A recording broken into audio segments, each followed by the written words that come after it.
like to play in the City Arsenal game? Yeah, it's obviously massive the last 2-3 years. It's been a massive rivalry, and yeah, to play against them is one of the toughest games. And, yeah, something I enjoy and look forward to.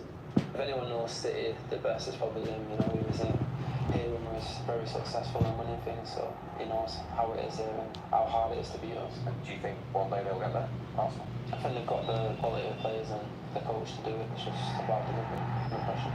League at home as well. Is it one of the hardest stadiums to go to in terms of the Premier League? Yeah, it is definitely the way they press. Yeah, such a difficult game. They're so physical. When the duels, obviously the crowd talk. Yeah, it's obviously very difficult to go there and get a result. Well, good luck with it all anyway. Great to see you again. See.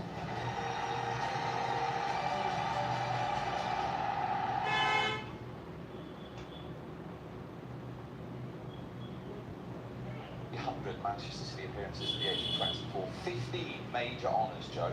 His first one actually came in a final against Arsenal. It's no coincidence that this Premier League form is in tandem with his 7 goals in 7 games. Yeah, of course. Goodness me, what a career he's had at Manchester City. Obviously at the start, the conversation, does he need to go out on loan, or does he just need to find his feet under Pep Guardiola and grow into what he's doing? Well, he's done that, hasn't he? And he's so important. But Phil's a very emotional player, and I say emotional, he's not frantic. You can see he's sad. He's sad when the team doesn't play well, and when it plays well, he's got that smile on his face. He's got such, he's 24 now. As he said, he's an experienced player in the team, but he plays with that real youthful enthusiasm, and a good Manchester City team, when he's doing things simply and on the front foot and scoring goals. Oh, he wears the badge with pride, and that's really important in a team. You need someone who's got that grounding and that kind of feel in the stadium, and he's certainly got that. And talking of goals, I mean, you know what it's like when you hit incredible numbers and the pressure's on you to go again, because he did have an unbelievable season in front of goal last season. He was saying to me earlier in the season he suffered from illness, he was playing with injury. He's free of that now, and you're seeing him clinically again having fun in front of goal. Yeah, exactly. I mean, he's back to what he normally is. I would say that was almost a bit of a blip early on in the season. He went 11 games without scoring a goal, and then he scored Tuesday, 7 and 7, and scored 6 in January, which was the highest in the Premier League. But you see him picking up great little spaces. He can play wide, but I just love that finish. Sometimes it's not always about hitting it, is it, right? So taking pace off like in that finish there is sometimes the best way. Just total class in front of the goal. He knows where the goalkeeper's going to be, he knows where the areas are. You see him just highlighted there, edge of the box. He's prepared to swap and change. He sniffs something out there, great first touch, and then he can go and join them. To say, in this central position, he really is dangerous. I love this, the way he just lifts it slightly. Goalkeepers, Joe will tell you, a lot of the time they can make themselves big and their leg can outstretch, but to just give a little foot, let's say, in the air, just a little lift is often the key to beating the goalkeeper. But really good football, of course. I mean, to be the best player in the Premier League last season. And it was a shame, as you say, illness, injury was, you want to see Phil Foden evolve, and then we've seen it in January. So no doubt he's going to continue now. He's free from those little problems. And earlier on we were talking about Arsenal not taking their chances. They have to be wary of him today, because one chance is all he's needed in that run.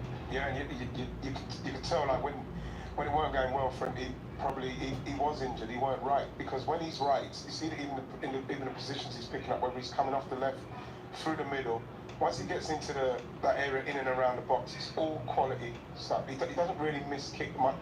He makes the goalkeeper make saves. But when he's running through, like even that last one with the Chelsea one, he's in such control of it, is that you never ever thought that he weren't going to finish it, because of how clinical he is and how clean his feet are when he's in a position where he's got to do something of quality. And again, I was very surprised at the form, and I knew it must have been something to do with injury or fitness, because he's just too good, and you see the positions he's taking up, it's very hard to pick up.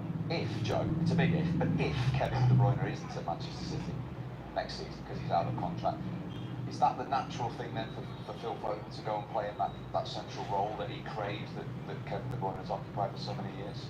I think so, but I think Phil's perfectly within his right to create a Phil Foden role. Kevin De Bruyne has been excellent for the club and will continue to be excellent whilst he's contracted, and everything goes through, and the club and the team are perfectly okay with that. But look, the game evolves. Pep Guardiola's had many people come and go, and he's going to keep working with it. There's no doubt that Phil Foden will become that focal point in terms of the creativity in the team. And I was just noticing there, I just love the way that Haaland seems to get bigger and stronger when Phil Foden's on form around him because he adds to that threat.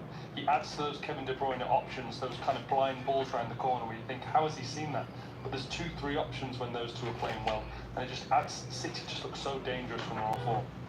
Yeah, and he's different, isn't he? I mean, I hear what you say, Steve, about almost taking his role, but they're such different players, you know. I don't think Phil Foden's obviously not got the passing array that Kevin De Bruyne has. He wants to play a central role at some point, does, doesn't he? and absolutely, we see from those clips there how dangerous he is. But the positions he finds, the little pockets, his little touch and whatever, would be better than Kevin De Bruyne in those situations. So different types of players, but yeah, one's going to pass over the baton very soon, and I do think it'll be at the end of the season. Okay, much more to come on the game here at the Emirates, of course, and we are sending you all round the stadium today. Alex is busy. She's now got high up above us. Alex. I'm now sat in quite possibly the best seat in the house, the gantry, where the commentators will be watching the match later on. Perfectly positioned on the halfway line with a helpful little monitor here to watch replays during the game. So this is where Conor McNamara will be calling the game to millions of viewers around the world. So stay with us on Matchday Live and you will not miss a minute.